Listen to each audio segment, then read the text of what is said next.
Teknik review gold, pound sterling, dan juga oil di tanggal 31 Agustus 2022. Teknik review 31 Agustus 2022, gold, pound sterling, dan juga crude oil. Seperti biasa, langsung tertuju kepada pound sterling terlebih dulu. Ada satu hal yang cukup menarik karena kemarin penurunan sempat terjadi kembali, bahkan sudah nyaris tembus 1.1600. Ya, Anda bisa lihat di sini candlestick menunjukkan penurunan di 1.1619, kemudian ditutup dengan rebound 1.1656. Tapi sebetulnya dia sempat mengalami kenaikan tapi terhenti di 1.1758. Kalau Anda perhatikan di sini, dia terhenti tepat di areal yang kita tandai sebagai historical price. Ya, persis atau sedikit 1 poin atau 2 poin saja di bawahnya. Nah, ini menandakan pola candle yang sebelumnya kita curigai sebagai pola reversal justru cenderung gagal sehingga akhirnya dia ditutup dengan penurunan. Nah, pertanyaannya, apakah ini kita bisa sebut sebagai spinning top atau tidak? Jawabannya adalah kalau memang kita perhatikan dari areal tail atas dan juga tail bawah, maka confirm dia sebagai spinning tops. Tapi kalau kita lihat dari sisi real body yang kecenderungannya agak relatif panjang, maka saya tidak menyebutnya dalam kategori spinning tops, melainkan sebagai bearish candle saja. Nah, ini berarti juga kemungkinan potensi selanjutnya kita masih bisa mengharapkan pola penurunan bisa kembali terjadi. Artinya, apapun yang terjadi sampai saat ini, atau mungkin menjelang sore hari nanti, kemungkinan hanya sebagai spike ataupun kenaikan sesaat. Ini ditengarai dengan apa yang terjadi kemarin, saat kenaikan resmi tertahan di level 1.1758. Nah, perhatikan pula areal penurunannya. Secara bertahap dia mengalami penurunan, kemudian juga ya ini yang terakhir. Artinya, kalau memang ternyata kemarin terjadi kegagalan tembus di atas 1.1760, maka kemungkinan potensi tersebut masih merupakan sinyal penurunan masih akan layak terjadi. Di sisi lain, grafik H4 kecenderungannya menunjukkan ada potensi sebagai double bottom. Nah, ini tentunya yang akan menjadi isyarat. Apakah nantinya akan kenaikan sebagai reversal atau hanya rebound sesaat? Ya, kalau Anda perhatikan di sini teman-teman, areal yang saya tandai di sini justru menunjukkan arealnya memang sangat wajar mengalami kenaikan. Ya, bagian harga menunjukkan formasi lower low. Sementara di bagian indikator, dia menunjukkan formasi higher high. Seperti biasa, ini adalah bullish divergence dan ada kemungkinan tendensinya dia akan kecenderungan mengalami kenaikan terlebih dulu. Itulah sebabnya kenapa di pagi tadi kami memberikan rekomendasi untuk menantikan level sell di 1.1730 ataupun 1.1750 dengan asumsi bahwa hal tersebut dari bullish divergence akan mendukung potensi dari double bottom sehingga kemungkinan akan menguji neckline yang diperkirakan neckline tersebut akan berada di kisaran 1.1742. Nah, namun dengan catatan, bisa saja neckline tersebut gagal ditembus sehingga akhirnya dia kembali rejection untuk mengalami penurunan dan itu berarti skema C. Sementara yang B menunjukkan bahwa double bottom tersebut berhasil dan untuk mengalami kenaikan lanjutan. Tapi dengan catatan, kenaikan pun diragukan untuk bisa tembus di atas 1.1802. Tentunya ini dikarenakan tidak ada data ekonomi yang positif sampai sejauh ini dan juga kemungkinan dolar yang masih tetap akan menguat. So, kalau demikian, potensinya bisa saja terjadi double bottom atau mungkin saja hanya sekedar pullback semata. Artinya, Anda diperkenankan untuk melakukan sell selama dia tidak naik di atas 1.1740 ataupun 1.1770. Tapi, Anda bisa lakukan switch strategi menjadi buy kalau memang ternyata dia mampu untuk tembus level FR atau Fibonacci retracement 61.8% di 1.1802. Sementara itu, untuk crude oil akhirnya kembali melorot. Bukannya mengalami kenaikan sampai level 98, ternyata terhenti di level 97. Kita lihat terlebih dulu grafik daily chart-nya yang semula menjadi areal katakanlah Morningstar, kemudian sangat meyakinkan saat dia tembus neckline dari double bottom, ternyata dia kembali meluncur deras. Ya, kalau saya lihat di sini level tertinggi kemarin 97.63, tak sanggup untuk melanjutkan kenaikan, akhirnya tembus 90.53. Walaupun akhirnya ditutup dengan rebound di 92.25. Nah, ini menjadi bearish engulfing, teman-teman. Artinya, kalau dengan kondisi bearish engulfing tersebut, maka yang paling dominan untuk saat ini adalah mengalami penurunan. Walaupun untuk kenaikan bisa saja terjadi, tapi dengan catatan mungkin hanya mencoba areal 50% real body dari long black candle tersebut. Dan itu berarti kisaran 93 atau mungkin 94.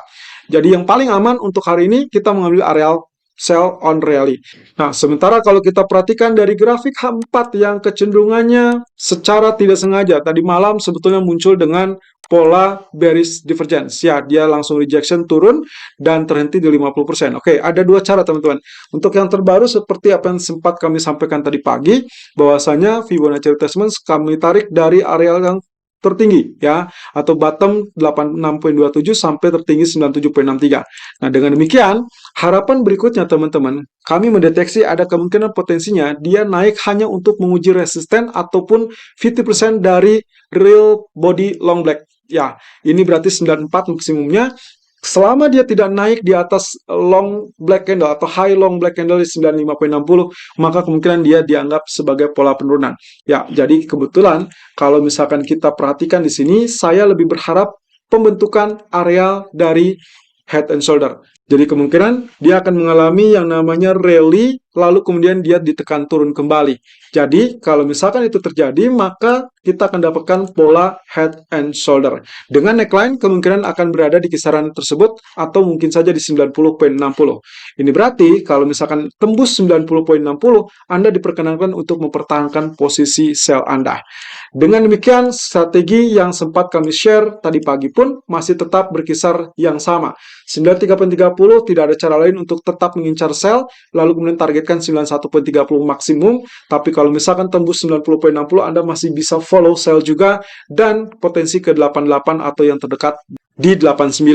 Dan terakhir dari sisi gold yang ternyata kembali gagal untuk mengalami kenaikan, bahkan persis dengan apa yang kita khawatirkan ya. Kemarin kita sempat mengkhawatirkan dia tidak sanggup untuk tembus level 40-an kembali. Ya, ditandai dengan grafik H1 menunjukkan dia hanya sempat terjadi rally sampai 19 atau 17.40 lebih tepatnya. Itu pun terjadi di sesi Eropa. Saat kita merekam video, dia kembali mengalami penurunan dan gagal untuk tembus 35. Ya, ternyata akhirnya dia tembus 17.29 dan secara daily seharusnya itu sudah merubah strategi ataupun trennya. Dengan demikian, area Fibonacci retracement pun kami rubah, bukan lagi ditarik dari bawah ke atas, melainkan kita tarik dari atas ke bawah. Dan ini adalah kondisi yang sempat kita gambarkan tadi pagi. Oke, berarti dengan demikian teman-teman, idealnya seperti apa? Idealnya adalah kita menantikan pullback terlebih dulu, dan pullbacknya diharapkan kurang lebih mencapai zona 17.33 ataupun 17.30. Itu dengan catatan bahwa ditandai dengan kekuatan ataupun resisten kuat di level 50% ataupun 38.2%. Jadi, tadinya kami berharap seperti demikian. Saat dia terjadi kenaikan, barulah kita langsung switch ataupun mengincar zona sell-nya tersebut. Karena dengan demikian dia bisa tembus di bawah 17.20 dengan lebih baik.